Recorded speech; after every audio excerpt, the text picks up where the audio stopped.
اعوذ باللہ من الشیطان اللعین الرجیم بسم اللہ الرحمن الرحیم نحمدہ و نصلی علی رسولہ الکریم وآلہ الطیبین الطاہرین المعصومین اما بعد، عزاداران امام مظلوم،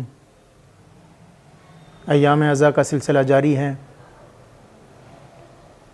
امام حسین کے قیام اور امام عالی مقام کی شہادت کے سلسلے میں گفتگو کا سلسلہ جاری ہے۔ امام مدینہ میں مقیم ہے۔ یزید کا خط ولید کو پہنچا۔ ولید کون ہے؟ ولید ہے مدینہ کا گورنر۔ ولید کے پاس خط آتا ہے یزید کا کہ حسین ابن علی سے بیعت لو، اور اگر وہ انکار بیعت کریں تو فوراً ان کا سر قلم کر کے میرے پاس بھیج دو۔ یہ خط ولید کو رات کے وقت ملا۔ جب رات کے وقت یہ خط ملا ہے تو اسی وقت ولید نے مروان بن حکم کو بلایا۔ مروان کون؟ جو دشمن اہل بیت، امام حسین کا دشمن، اہل بیت کا دشمن، رسول اکرم صلی اللہ علیہ وآلہ وسلم کا دشمن۔ اس کو بلایا مشورے کے لیے، کہا کہ یہ بتاؤ، یزید کا یہ خط آیا ہے اور اس نے مجھ سے کہا ہے کہ حسین سے بیعت لو، اور اگر انکار کریں تو سر قلم کر کے بھیج دو، تمہاری کیا رائے؟ اس نے کہا ہاں، فوراً حسین کو بلاؤ، اور اگر انکار بیعت کرتے ہیں تو سر قلم کر دو رات کا وقت۔ چنانچہ آپ دیکھیں اس کام میں کتنی جلدی کی گئی۔ اتنا بھی انتظار نہیں کیا گیا کہ صبح کو امام کو بلا لیا جائے، نہیں، اسی وقت فوراً ایک شخص کو بھیجا گیا۔ امام اس وقت مسجد میں تھے۔ وہ شخص مسجد میں پہنچا، اور پہنچنے کے بعد کہا کہ آپ کو ولید نے یاد کیا ہے۔ رات کا وقت وہ ہوتا تھا کہ ولید اس وقت کسی سے ملاقات نہیں کرتا تھا، وہ آرام کا وقت ہوتا تھا۔ لیکن جب امام نے یہ سنا کہ ولید نے بلایا ہے اور اس وقت بلایا کہ جو وقت ملاقات بھی نہیں ہے، تو یہ امام فوراً سمجھ گئے کہ حالات سازگار نہیں ہیں۔ چنانچہ امام بیت الشرف میں آئے۔ آنے کے بعد گھر میں اس کا تذکرہ کیا۔ جوانان بنی ہاشم امام کے ساتھ ساتھ، اس لیے کہ کوئی بھی تیار نہیں تھا کہ امام کو تنہا ولید کے دربار میں بھیجیں۔ جوان اسلحے کے ساتھ امام کے ساتھ ساتھ چلے۔ جب امام ولید کے دربار کے دروازے پر پہنچے تو امام نے اپنے چاہنے والوں کو، اپنے جوانوں کو روک دیا۔ کہا کہ ولید نے تنہا مجھے بلایا ہے، میں اندر جاؤں گا، تم لوگ یہیں رکو۔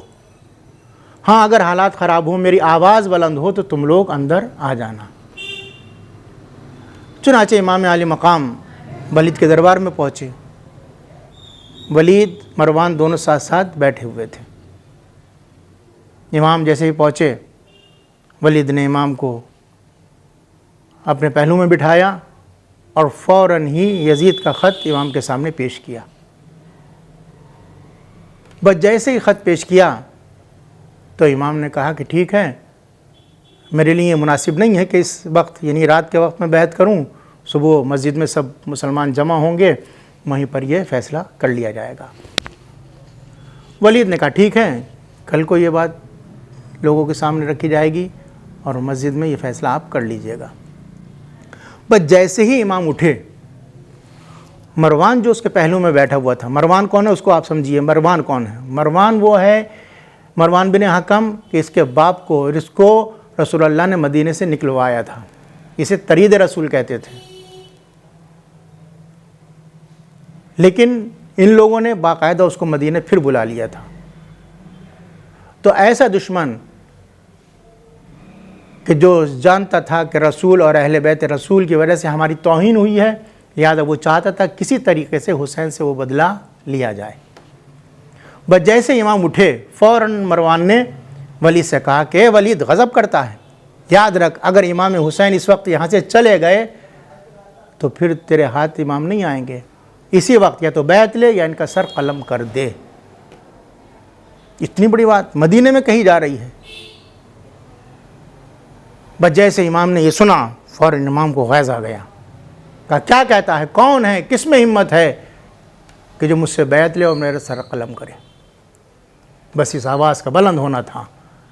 وہ جوانان بنی ہاشم کہ جو ننگی تلواریں لیے ہوئے تھے دربار کے اندر داخل ہوئے. تاریخ میں ملتا ہے کہ سب سے آگے جو ذات تھی وہ حضرت ابوالفضل عباس کی. جناب عباس آگے بڑھے, چاہتے تھے کہ حملہ کر دیں مروان پر, لیکن امام نے روک دیا کہ بھیا عباس نہیں, آغاز ہم نہیں کریں گے. جناب عباس رکے. اب کسی میں اتنی ہمت نہیں تھی کہ امام سے مطالبہ بیعت کرتا یا امام کو روکتا.